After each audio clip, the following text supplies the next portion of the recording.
Hello മച്ചാമാരെ, Riders ഇഗ്ബോയുടെ പുതിയൊരു വീഡിയോയിലേക്ക് എല്ലാവർക്കും. നമ്മൾ കുറേ നാളായിട്ട് 4 വർഷമായിട്ട് യൂട്യൂബിൽ നമ്മൾ കണ്ടിട്ടുണ്ട്. നമ്മൾ വീഡിയോ ഒന്നും ഇട്ടിട്ടില്ല. അപ്പോൾ യൂട്യൂബിൻ്റെ ഭാഗത്തുനിന്ന് നമുക്കൊരു മെയിൽ വന്നിട്ടുണ്ട്.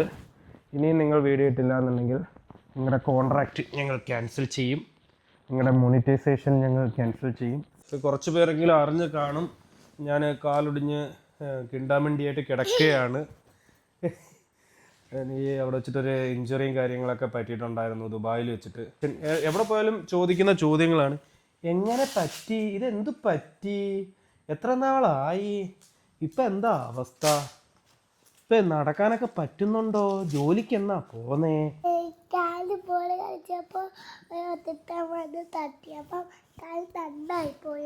ഒട്ടിഞ്ഞ് രണ്ടായി പോവുകയാണ് ഉണ്ടായത്. ജൂൺ 7-നാണ് ഞാൻ 10 ദിവസത്തെ ലീവ് കഴിഞ്ഞിട്ട് തിരിച്ച് ദുബായിലേക്ക് പോകുന്നത്. എല്ലാ ഞായറാഴ്ചയും ഞങ്ങൾ ടെർഫ് ബുക്ക് ചെയ്തിട്ട് കളിക്കാറുണ്ട്. അപ്പം ആ ഞായറാഴ്ച വന്നതേ ഉള്ളല്ലോ എന്ന് പറഞ്ഞിട്ട് റൂമിൽ ഇരിക്കാതെ ഞങ്ങൾ കളിക്കാനായിട്ട്, ഫുട്ബോൾ കളിക്കാനായിട്ട് പോയതാണ്. നാട്ടിൽ നിന്ന് മേടിച്ചുകൊണ്ട് പോയ പുതിയ ബൂട്ട്, പുതിയ ജേഴ്സി, പുതിയ നിഖർ എല്ലാം ഇട്ടിട്ട് കളിക്കാൻ ഇറങ്ങി. ആദ്യം വാമപ്പ് കാര്യങ്ങളൊക്കെ ചെയ്തു. അവസാന ഒരു 5 മിനിറ്റും കൂടെ ഉള്ളായിരുന്നു കളി കഴിയാനായിട്ട്. അപ്പോഴേക്കും ആ ഒരു സംഭവം സംഭവിച്ചു മക്കളെ. ആ ഒരു നിമിഷം പോയ കിളി തിരിച്ചു വരാനായിട്ട് കുറേ മാസങ്ങളെടുത്തു.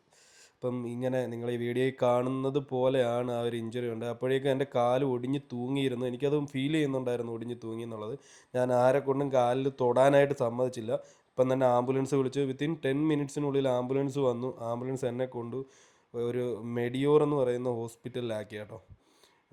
അത്യാവശ്യം വലിയ ഹോസ്പിറ്റലായിരുന്നു. പോയി കണ്ടു. എക്സ്റേ എടുത്തപ്പോൾ തന്നെ പറഞ്ഞു കാലിലെ 2 എല്ലും പൊട്ടി, 2ആയിട്ട് മാറിയിട്ടുണ്ട്, സർജറി വേണമെന്ന് പറഞ്ഞു. എന്നെ റൂമിലേക്ക് ഷിഫ്റ്റ് ചെയ്തു. ഞങ്ങളുടെ കമ്പനിയുടെ ഇൻഷുറൻസ് നല്ല ഇൻഷുറൻസ് ആയതുകൊണ്ട് എനിക്ക് ഇൻഷുറൻസിൽ തന്നെ സർജറി കാര്യങ്ങളൊക്കെ ചെയ്യാൻ പറ്റി. അവിടുന്ന് നേരെ സർജറിക്ക് കൊണ്ടുപോയി. സർജറി കഴിഞ്ഞ് കിടക്കുന്ന കാലാണ് നിങ്ങൾ കാണുന്നത്. സർജറി കഴിഞ്ഞപ്പോഴത്തേന് വേദനയാണ് തുടങ്ങിയത്. വേദനയെന്ന് പറഞ്ഞു കഴിഞ്ഞാൽ രാവും പകലും ഫുള്ള് വേദന. പിന്നെ എങ്ങനെയൊക്കെയോ വാക്കറൊക്കെ കുത്തി നടക്കുന്ന കാര്യങ്ങളൊക്കെ പറഞ്ഞു തന്നെങ്കിലും ഒരു രക്ഷയില്ലായിരുന്നു. എനിക്ക് 6 ആഴ്ചത്തെ ബെഡ് റെസ്റ്റാണ് പറഞ്ഞിരുന്നത്. അവിടുന്ന് അപ്പം തന്നെ എന്നെ കമ്പനി നാട്ടിലേക്ക് പറഞ്ഞു വിട്ടു. അപ്പോഴേക്കും കാലിൻ്റെയൊക്കെ അവസ്ഥ കണ്ടില്ലേ, നീരൊക്കെ അടിച്ച് ഒരു തെങ്ങ് കഷ്ണം പോലെ ആയിരുന്നു. അവിടുന്ന് നേരെ നാട്ടിലേക്ക് ഫ്ലൈറ്റ് കയറി വന്നു. ആ ഫ്ലൈറ്റ് കയറി വന്ന കഥയൊക്കെ അടുത്ത വീഡിയോയിൽ പറഞ്ഞുതരാം. അവിടെ എത്തിയപ്പോഴേക്കും വേറെ ഒരുപാട് പ്രശ്നങ്ങൾ, നീര് സംബന്ധമായിട്ട്, അതുപോലെ കമ്പാർട്ട്മെൻറ്റ് സിൻഡ്രം, അതുപോലെ എന്തൊക്കെയോ പാദം പൊക്കാൻ പറ്റാത്ത പ്രശ്നങ്ങൾ, അതൊക്കെ ഒരുപാട് പ്രശ്നങ്ങളുണ്ടെന്ന് മനസ്സിലായി. അവിടെ അഡ്മിറ്റ് ചെയ്തു. ഏകദേശം 7 ദിവസത്തോളം അവിടെ അഡ്മിറ്റായിട്ട് കിടന്നു. അതിനുശേഷം ഡിസ്ചാർജായി വീട്ടിലേക്ക് വന്നു. അതൊക്കെ ഒരു കഥയാണ് കേട്ടോ. പറയാനാണെങ്കിൽ പാർട്ടായിട്ട് പറയാനുണ്ട്. അപ്പം അതാണ് നടന്ന സംഭവം. നമുക്കുള്ള കാര്യം എന്ന് പറഞ്ഞു കഴിഞ്ഞാൽ ഇപ്പം ഈ ബൂട്ടില്ലാതെയും ഈ വാക്കർ, വീൽ ചെയർ, ഇതൊക്കെയാണ് ഇപ്പോഴത്തെ ആയുധങ്ങൾ, കാര്യങ്ങൾ. ഇപ്പോൾ നിങ്ങളുടെ കൂട്ടത്തിൽ ആരെങ്കിലും പ്രവാസി ആണെന്നുണ്ടെങ്കിൽ ആർക്കെങ്കിലും അവിടെ വെച്ച് ഇങ്ങനെ ഒരു മേജറായിട്ടുള്ള ഒരു ഇഞ്ചറിയോ അല്ലെങ്കിൽ ഒരു എമർജൻസി സിറ്റുവേഷനോ വന്നു കഴിഞ്ഞാൽ ഹോസ്പിറ്റലിൽ പോകുന്ന കാര്യങ്ങൾ ചിലപ്പോൾ അവിടുന്ന് എമർജൻസിയിൽ നാട്ടിലേക്ക് വരേണ്ടി വരും. അപ്പോൾ അതെങ്ങനെ, ട്രാവലിങ്ങിൻ്റെ കാര്യങ്ങൾ, ഈ 2 കാര്യങ്ങളും ഞാൻ ഈ വീഡിയോയിൽ പറയാൻ ഉദ്ദേശിക്കുന്നുണ്ട്.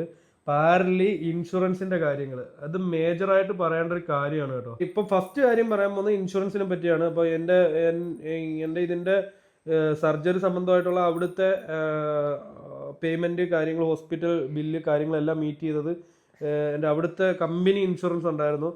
ഹോസ്പിറ്റലിൽ പോകണമെന്നുണ്ടെങ്കിൽ നിങ്ങൾക്ക് അറിയാം, ദുബായിലൊക്കെ വർക്ക് ചെയ്യുന്നവരാണെന്നുണ്ടെങ്കിൽ അവിടുത്തേന്ന് പറഞ്ഞു കഴിഞ്ഞാൽ ഹോസ്പിറ്റൽ ബില്ല് കാര്യങ്ങൾ ഒരു വട്ടം കൺസൾട്ട് ചെയ്യണമെങ്കിൽ പോലും ഭയങ്കര പാടാണ്. പൈസ എന്ന് പറഞ്ഞു കഴിഞ്ഞാൽ ഒരുപാട് പൈസയാണ്. അപ്പോൾ ഇങ്ങനത്തെ ഒരു പെട്ടെന്നൊരു വലിയൊരു ഇൻസിഡൻറ്റ് വന്നു കഴിഞ്ഞ് കഴിഞ്ഞാൽ നമുക്ക് കമ്പനിയുടെ ഭാഗത്തു നിന്ന് നല്ല ഇൻഷുറൻസ് അല്ല നമുക്ക് ഉള്ളതെങ്കിൽ നമുക്കത് സ്വന്തം പോക്കറ്റിൽ നിന്ന് പൈസ കൊടുത്ത് തന്നെ ഇത് ചെയ്യേണ്ടി വരും.